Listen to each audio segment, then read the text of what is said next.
Good morning students.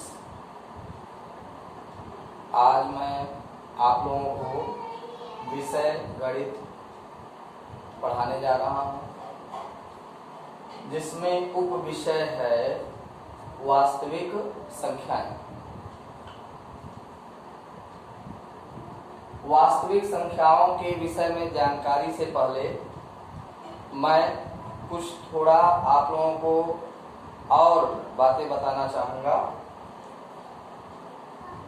या आप लोग जानते होंगे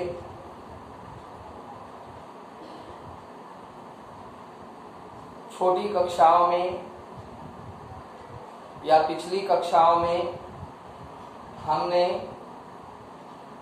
सम संख्या, विषम संख्या, परिमेय संख्या आदि के बारे में पढ़ा है। आज हम वास्तविक संख्याओं के विषय में जानकारी लेंगे। वास्तविक संख्याएं होती क्या हैं? वास्तविक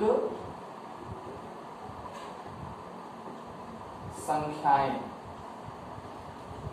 जैसा कि सम संख्या होती है, वह संख्या जो 2 से विभाज्य है, वे सभी संख्याएं सम संख्याएं कहलाती हैं।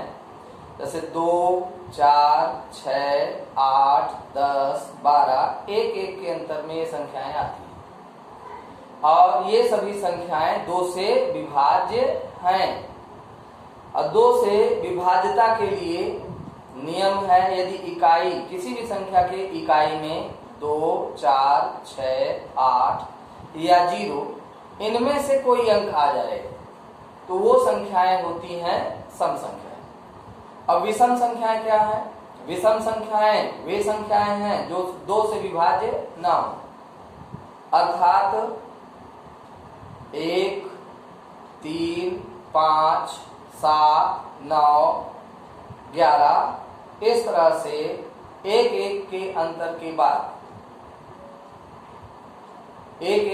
के बाद विषम संख्या भी आती हैं। प्राकृतिक संख्याएं 1 से स्टार्ट होकर के अनंत तक जाती हैं। 1, 2, 3, 4, 5, 6, 7, 8, 9, 10, 11 ये लगभग सब लोग जानते होंगे। और पूर्णांक 2 प्रकार के पूर्णांक होते हैं, धनात्मक पूर्णांक और ऋणात्मक पूर्णांक। धनात्मक पूर्णांक नंबर लाइन में संख्या रेखा में 0 से दाईं तरफ जितनी संख्याएं हैं वो धनात्मक संख्याएं हैं, और जो 0 से बाईं तरफ हैं वे ऋणात्मक पूर्ण संख्याएं हैं। ऋणात्मक पूर्ण संख्या, धनात्मक पूर्ण संख्या दोनों को मिला करके पूर्णांक कहलाते हैं। वास्तविक संख्याएं वे संख्याएं जो संख्या रेखा पर निरूपित परिमेय, धन अपरिमेय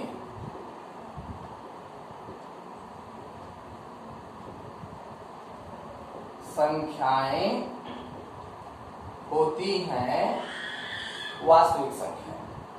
और वास्तविक संख्याओं के विषय में जानकारी हमने कुछ हद तक दे दिया है, लेकिन जिस चैप्टर को हमें यहाँ पढ़ना है वो यूक्लिड विभाजन प्रमेयिका के द्वारा, यूक्लिड विभाजन प्रमेयिका के द्वारा मासा ज्ञात करना है, या यूक्लिड विभाजन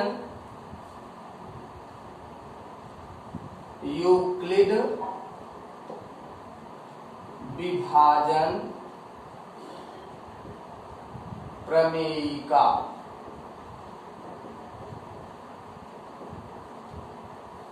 यूक्लिड विभाजन प्रमेयिका मतलब ये वास्तविक संख्याओं पर एक संबंध को दर्शाने वाला प्रमेय है।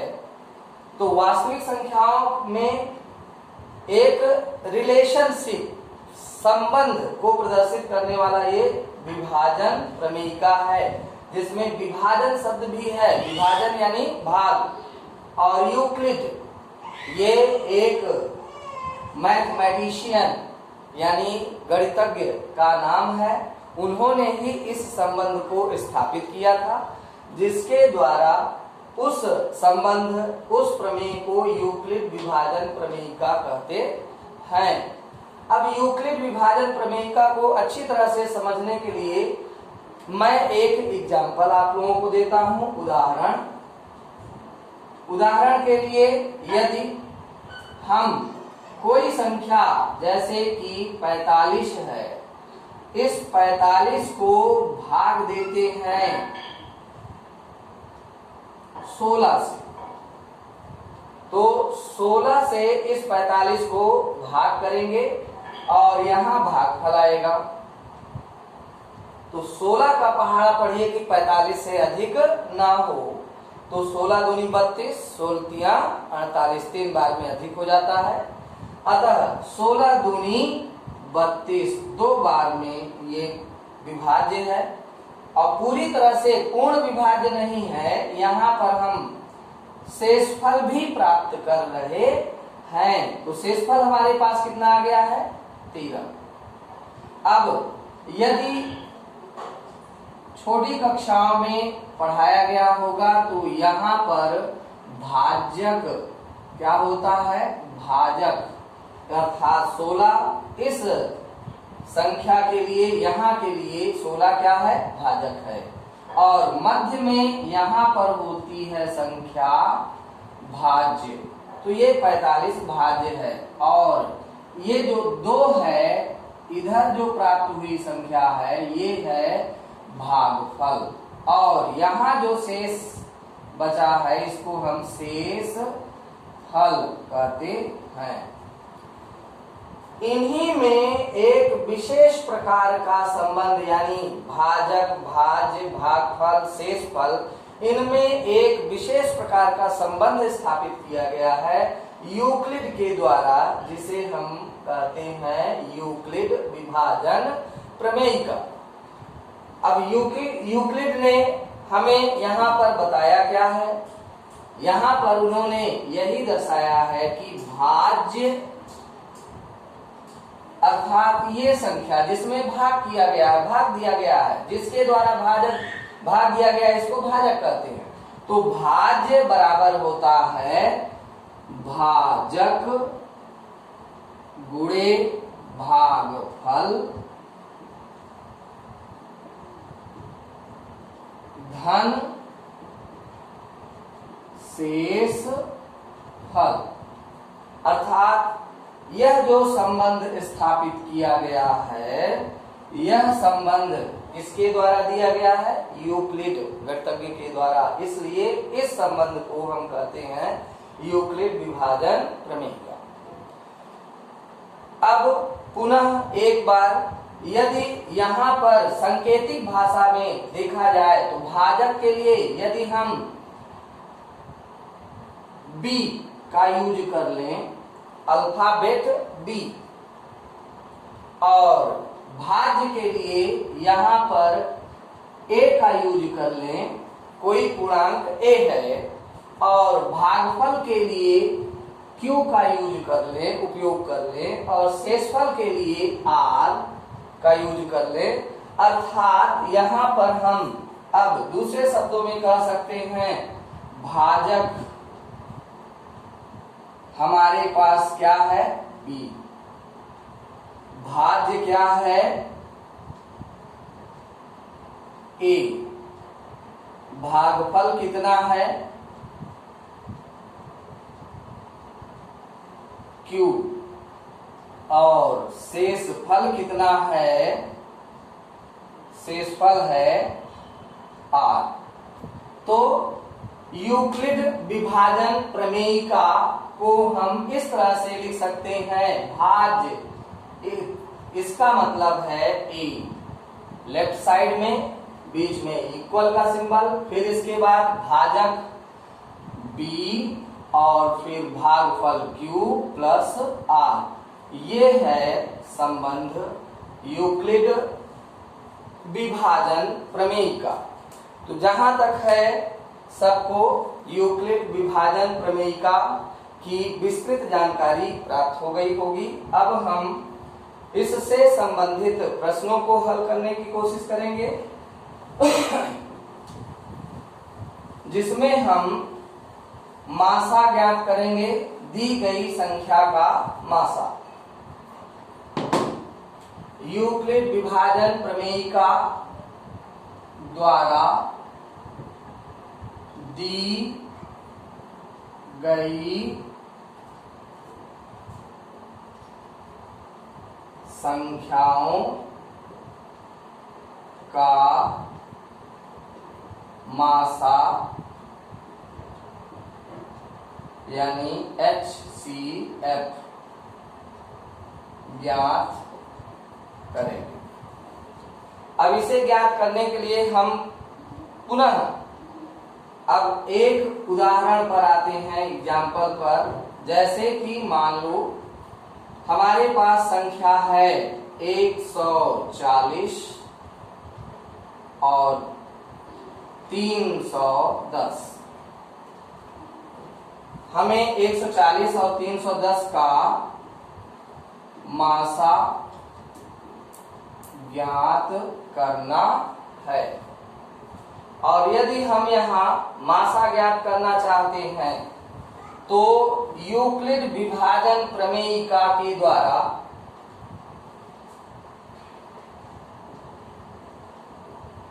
यूक्लिड विभाजन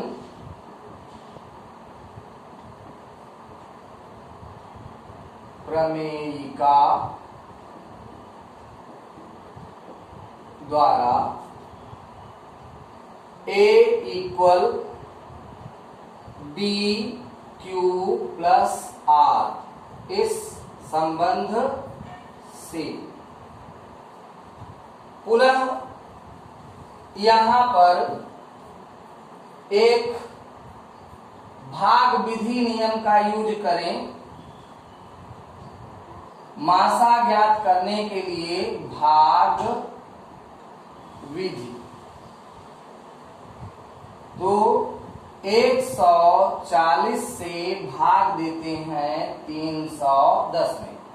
सबसे पहले दी गई संख्या को बढ़ते हुए क्रम में यानी आरोही क्रम में लिखेंगे, तो ऑलरेडी यह आरोही क्रम में है इसलिए जरूरत नहीं है। लेकिन यदि आरोही क्रम में नहीं दिया गया है तो उसको पहले हम आरोही क्रम में लिखेंगे। आरोही क्रम मतलब छोटे से बड़े क्रम में, फिर छोटी संख्या से बड़ी संख्या में यहाँ भाग देते हैं। ये मासा निकालने की भाग विधि है, तो भाग विधि द्वारा भी मासा निकाला जा सकता है। हम इस विधि को समझाने के लिए भाग विधि का सहारा लेते हैं। ध्यान से समझिए, 140 से 310 में भाग देंगे तो भाग जाएगा 2 बार। भागफल कितना प्राप्त हुआ? 2। तो 140 दूनी 280। यदि भाग देने में दिक्कत होती है तो 1 का पहाड़ा 3 में के लिए पढ़िए, 1 अंक से 1 अंक में पहाड़ा पढ़िए। तो 1 से 3 में पढ़ेंगे, 1 तिक्के 3, लगभग संभवतः 3 बार जा सकता है। रफ में इस तरह से लिख करके गुणा कर लीजिए, और 3 बार में गुणा करने पर ज्यादा होता है तो 1 बार कम हो जाएगी। यानी 140 में 2 से गुणा करके चेक करेंगे तो ये 280 प्राप्त होता है, जो 2 बार भाग चला जाएगा। यहाँ घटाएंगे 0। बाकी शेष प्रक्रिया जिस तरह से भाग करते हैं वैसे ही करना है। यहाँ पर 11 में से 8 घटाने पर 3 बचेगा। अब जो शेष बचा हुआ है, जैसे यहाँ पर हमने 140 से 310 में भाग दिया, भागफल प्राप्त हुआ 2, और शेषफल कितना बचा? 30। जो शेषफल बचता जाएगा उसमें भाजक को भाजित करेंगे, भाजक में भाग देते जाएंगे। यानी जो शेषफल आएगा हर बार, उस शेषफल से क्रमशः भाजक को भाजित करना है। तो 140 यहाँ रखते हैं। ये 30 का पहाड़ा पढ़ेंगे तो 3 चौक 12, लगभग 30 से भाग इसमें कितनी बार जाएगा? 4 बार। अब पुनः यहाँ देखिए, घटाने पर क्या बचता है? 20। अब फिर से हमने क्या कहा, जो शेषफल बचेगा उस शेषफल से क्रमशः भाजक को भाजित करते जाएंगे। इस तरह से 30 में भाग देने पर एक बार जाएगा, बचेगा यहाँ 10। अब पुनः शेषफल से इस 20 में भाग देंगे और 10 दूना 20, ये पूरी तरह से भाज्य हो गया। अब अंत में यहाँ शेषफल शून्य है। इसका मतलब जब शेषफल शून्य हो गया तो ये है हमारा मासा। मासा कितना है यहाँ पर 10। ये है भाग विधि द्वारा मासा ज्ञात करने के लिए। और यूक्लिड विभाजन प्रमेयिका के द्वारा यदि हमें मासा ज्ञात करना है तो इन स्टेप को ध्यान में रखना है। नहीं ध्यान है, नहीं समझ में आ रहा है, रफ में भाग कर लीजिए, भाग विधि से निकाल लीजिए। निकालने के बाद स्टेप को यहाँ पर हमें लिखना है। कितने स्टेप यहाँ हुए, 1 2 3 4, 4 स्टेप में 0 आया है, तो 4 स्टेप को यहाँ इस संबंध के द्वारा निरूपित करना है। कैसे, देखिए पहले स्टेप में भाज्य है हमारे पास 310, एक ही जगह पर हम रखेंगे 310 इक्वल। भाजक हमारे पास b की वैल्यू है 140, तो भाजक की जगह पर हम रखते हैं 140 और इनके बीच में है गुणे का चिन्ह, कोई चिन्ह नहीं है तो गुणे का चिन्ह, तो इसलिए 140 गुणे भागफल हमारे पास फर्स्ट स्टेप में पहले चरण में 2 है और पहले चरण में जो शेषफल आया है वो है 30। ये संबंध में हमने नोट कर लिया। ओके, अब दूसरा चरण यहां से उठाते हैं और दूसरे चरण में भाज्य है 140, तो यहाँ ये 140 यहाँ पर नोट करेंगे और इक्वल भाजक यहाँ की संख्या है ये 30, यानी ये रिमाइंडर यहाँ पर आ जाती है। रिमाइंडर यानी 30 गुणे कितनी बार ले गए हैं, 4 बार, 30 गुणे 4 और धन सेकेंड स्टेप का रिमाइंडर यानी ये 20। यानी देखेंगे तो इसका और इसका गुणा करने के बाद जब इसको हम जोड़ देंगे तो इसी संख्या के बराबर आना चाहिए, तब ये लिखना सही है, अन्यथा गलत है। कहने मतलब फिर से समझ लो, इस पद का और इस पद का गुणनफल करें और गुणनफल करने के बाद शेषफल को जोड़ दें, इसको सॉल्यूशन करेंगे तो लेफ्ट हैंड के इक्वल आना चाहिए। तीसरे स्टेप में आ जाइए, तो तीसरे स्टेप में भाज्य संख्या है 30, यानी ये संख्या यहाँ पर आ जाएगी 30 और शेषफल से भाग दिया जाता है तो ये यहाँ पर भाजक बन जाएगी और कितनी बार भागफल जा रहा है, 1 बार, भागफल है 1 और शेषफल कितना आया 10। पुनः चौथे स्टेप में अब भाज्य है 20, तो 20 इसको यहाँ लाएंगे और फिर यहाँ पर है भाजक संख्या है 10 गुणे 2 बार और शेष फल अब लास्ट में हो गया है 0। पुनः ध्यान दीजिए, यूक्लिड विभाजन प्रमेयिका द्वारा इसी भाग के चरणों को स्टेप बाय स्टेप अलग अलग स्टेप में इसको हमें एडजस्ट करना है, संबंध निरूपित कर देना है और जब लास्ट में अंतिम पद में यदि शेषफल 0 आ जाता है तो यहाँ की भाजक संख्या मासा बन जाती है। यानी अब यहाँ पर हम लिख सकते हैं मासा बराबर 10। इस तरह से मासा हमने आप लोगों को 2 विधियों से हमने बता दिया, एक तो भाग विधि द्वारा और एक यूक्लिड विभाजन प्रमेयिका द्वारा। पुनः आगे हम मासा ज्ञात करने के लिए गुणनखंड विधि का अध्ययन करेंगे। हमने अभी मासा ज्ञात करने के लिए 2 विधियों का ज्ञान प्राप्त किया है, 2 विधियों द्वारा हल किया है, यूक्लिड विभाजन प्रमेयिका के द्वारा और भाग विधि के द्वारा। अब हम एक विधि आप लोगों को और बता रहे हैं मासा ज्ञात करने के लिए, गुणनखंड विधि। तो जब हम गुणनखंड विधि का उपयोग करना चाहते हैं मासा ज्ञात करने के लिए, तो हमसे गुणनखंड भी बनना चाहिए। तो गुणनखंड यदि कर सकते हैं तो गुणनखंड करने के बाद मासा भी ज्ञात कर सकते हैं। कुछ इसी वास्तविक संख्याओं के चैप्टर में ही एक्सरसाइज में हम गुणनखंड के विषय में भी पढ़ेंगे। तो यहाँ गुणनखंड के द्वारा मासा ज्ञात करना है। किस विधि के द्वारा? गुणनखंड विधि से मासा ज्ञात करना है। तो इसके लिए हमें 140 का गुणनखंड करना होगा। और गुणनखंड कक्षा 5, 4, 6, 8 आदि में आप लोग पढ़े होंगे। गुणनखंड अच्छी तरह से बनता होगा। नहीं बनता है तो अभी यहाँ समझने का प्रयास करो। 140 का अलग से गुणनखंड निकालना है। 3